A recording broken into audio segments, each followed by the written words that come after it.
president wants to control our elections. The thing is, the Constitution doesn't give him that authority. That hasn't stopped him from trying. Just a few days ago, on August 30th, President Trump announced on his social media platform that he plans to sign an executive order requiring voters to provide ID when they vote in federal elections. And earlier in August, he again used social media to announce his intention to restrict the use of mail-in voting, except for people that are very ill or serving abroad as part of the military. Most notably, the president has set off a spree of partisan redistricting across the country, pressuring Republican states to redraw congressional maps to give the party an advantage in next year's midterm elections. Democratic states are responding in kind. Election experts have described the president's attempts to change voting as nakedly unconstitutional. And that's because the Constitution does not give the president any authority to regulate elections. Instead, it places the rulemaking authority for elections on state governments and gives Congress the ability to challenge and revoke those election rules. Back in March, Trump signed an executive order requiring people to show proof of citizenship when voting. But a federal judge blocked the vast majority of the order, stating in her judgment that the Constitution does not grant the president specific powers over elections. But Trump has also had a huge impact on our elections through his campaign of defunding and neutering agencies.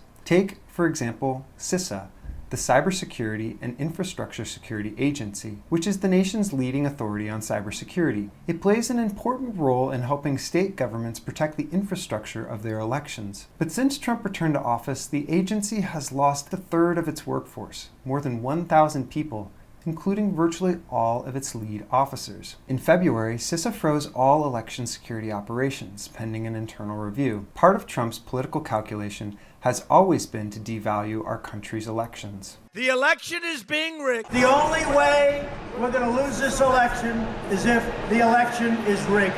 They tried to rig the election. How much he is able to change our elections will likely ultimately be determined by the Supreme Court, which, in rulings on this second administration so far, has affirmed an expansive view of the president's power.